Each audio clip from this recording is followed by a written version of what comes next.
sini ada definisi dari kekuasaan bekerja, di mana dalam buku Psikologi Industri dan Organisasi karya Stato Wijono tahun 2010 terdapat pernyataan yang menyatakan bahwa kekuasaan adalah suatu perasaan yang menyenangkan yang merupakan hasil dari persepsi individu dalam rangka menyelesaikan tugas atau memenuhi kebutuhannya untuk memperoleh nilai-nilai yang penting bagi dirinya. Di mana kekuasaan kerja di sini adalah sikap positif karyawan terhadap pekerjaannya yang timbul dari penilaian terhadap situasi kerja. Selanjutnya itu ada faktor penentu. Ada beberapa faktor yang dapat mempengaruhi kepuasan kerja para karyawan. Di antaranya yang pertama ada penempatan yang tepat dan sesuai dengan keahlian. Apabila karyawan itu ditempatkan di divisi atau di suatu bidang yang mereka menguasai bidang tersebut, mereka cenderung akan merasakan nyaman selama mengerjakan tugas yang diberikan. Sebaliknya, apabila karyawan ditempatkan di divisi yang mereka tidak terlalu menguasai divisi tersebut atau bidang tersebut, mereka akan cenderung kesulitan dalam melaksanakan tugas yang diberikan. Selanjutnya, suasana di lingkungan pekerjaan. Apabila suasana di lingkungan pekerjaan itu terasa nyaman, itu akan meningkatkan kepuasan kerja bagi para karyawan. Sebaliknya, apabila lingkungan tersebut membawa efek negatif atau seperti efek tidak nyaman, itu akan mengurangi kepuasan kerja para karyawan. Selanjutnya, peralatan yang menunjang pelaksanaan pekerjaan. Apabila peralatan yang berada di kantor atau tempat kerja itu mendukung atau menunjang, itu akan meningkatkan kepuasan kerja karena jika mereka melaksanakan tugas yang diberikan lalu alat-alatnya lengkap, itu bisa membantu mereka memperlancar atau membantu mereka selama menjalani tugas tersebut. Selanjutnya, sikap pimpinan dalam memimpin. Apabila sikap pemimpin tersebut cocok atau sesuai dengan harapan para karyawan, itu akan meningkatkan kepuasan kerja. Lalu selanjutnya yang terakhir ada kompensasi yang adil dan layak. Seperti yang kita tahu bahwa karyawan itu ingin kerja atau hasil kerja mereka itu dihargai dengan pemberian kompensasi yang adil dan layak. Sehingga apabila karyawan mendapatkan kompensasi yang adil dan layak, itu dapat meningkatkan kepuasan kerja. Nah, selanjutnya itu ada manfaat. Yang pertama, meningkatkan kepuasan hidup.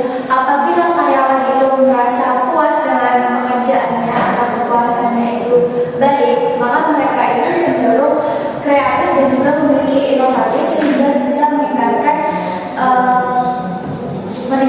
perusahaan. Lalu selanjutnya, meningkatkan produktivitas. Apabila mereka puas selama bekerja, mereka cenderung untuk produktif. Lalu selanjutnya, menurunkan absensi. Apabila para karyawan itu memiliki kepuasan kerja yang bagus, maka mereka tidak akan memiliki alasan untuk bolos atau melakukan absensi selama bekerja. Mereka cenderung semangat untuk berangkat bekerja. Lalu selanjutnya, meningkatkan kualitas perusahaan. Seperti yang sudah saya mention sebelumnya, apabila mereka memiliki kepuasan kerja, mereka akan cenderung melakukan inovasi dan juga kreatif sehingga bisa meningkatkan kualitas perusahaan. Selanjutnya, meningkatkan kesetiaan. Apabila para karyawan itu merasakan kenyamanan di suatu perusahaan, mereka akan cenderung untuk setia pada perusahaan tersebut. Lalu selanjutnya, menurunkan risiko kecelakaan. Nah, di sini maksudnya jika mereka merasakan kenyamanan atau kepuasan kerja, mereka akan cenderung melakukan atau melaksanakan tugas secara hati-hati. Lalu yang terakhir, meningkatkan kolaborasi. Nah, dengan adanya kepuasan kerja, para karyawan itu cenderung untuk bekerja sama antar divisi supaya bisa menghasilkan inovasi-inovasi dan juga melakukan kolaborasi yang bisa meningkatkan kualitas perusahaan. Oke, selanjutnya ada dampak kepuasan kerja. Bagi menjadi kerja, yang pertama performance atau kinerja. Kepuasan kerja dapat mempengaruhi kinerja dari sumber daya manusia. Bila kepuasan kerja tinggi, maka kinerja para karyawan juga akan tinggi. Begitu pula sebaliknya. Yang kedua, turnover.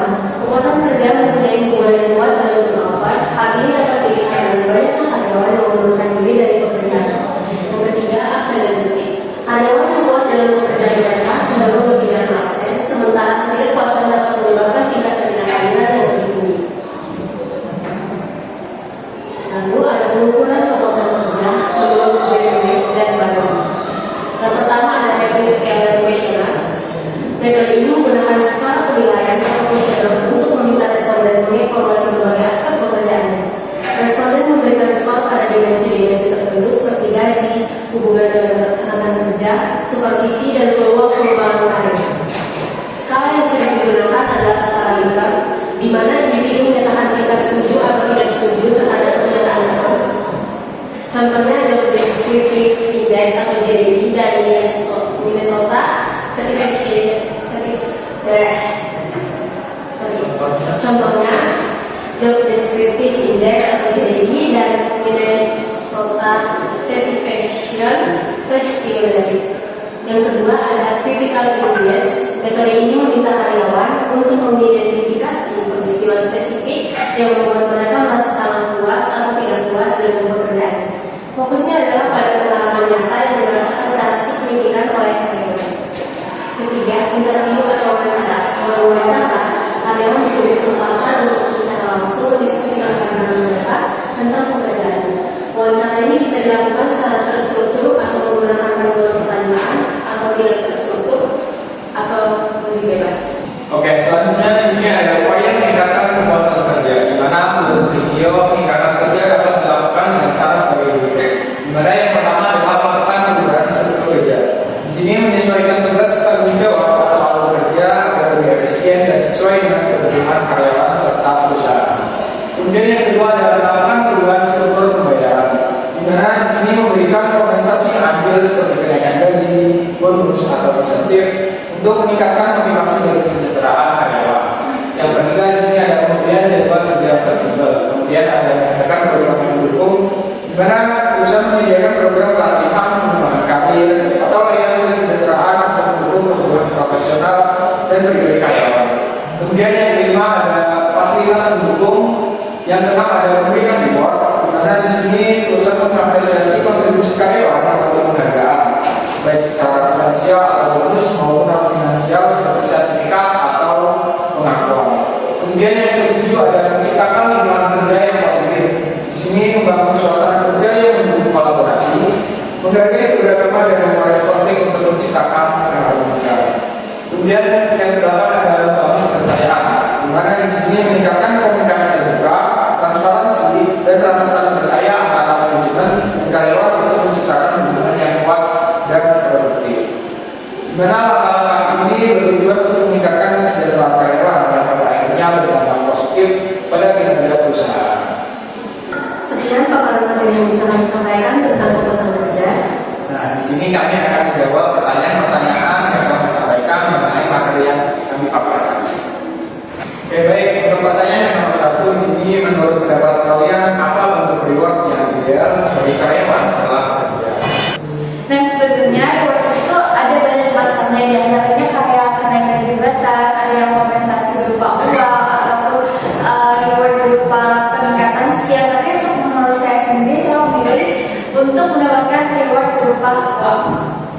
Oke, menurut saya mungkin yang sudah dijelaskan oleh Ibu tadi seperti kenaikan jabatan, kemudian ada beberapa reward yang lainnya. Kayak contohnya itu ada fasilitas-fasilitas yang diberikan oleh perusahaan.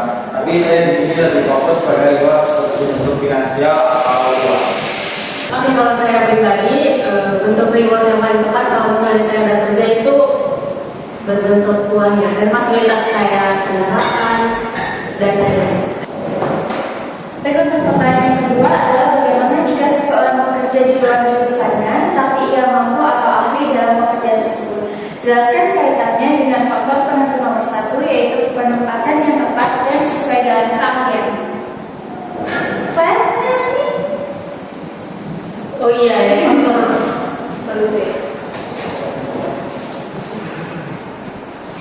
Menurut saya, apabila seseorang itu bekerja tetapi itu di luar dari jurusannya saat berkuliah, itu amat sangat tidak apa-apa selagi mereka itu bisa atau mampu dalam bidang pekerjaannya yang sekarang.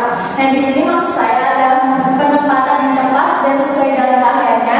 Itu tuh dia seperti punya basic ataupun dia mampu melakukan di bidangnya.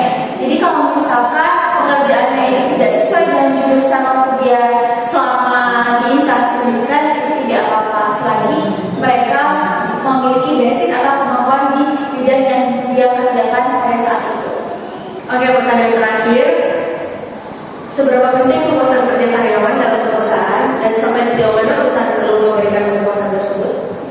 Kepuasan kerja karyawan penting karena mempengaruhi produktivitas dan budaya kerja. Ketika karyawan merasa dihargai dan didukung, mereka cenderung lebih termotivasi dan efisien dalam bekerja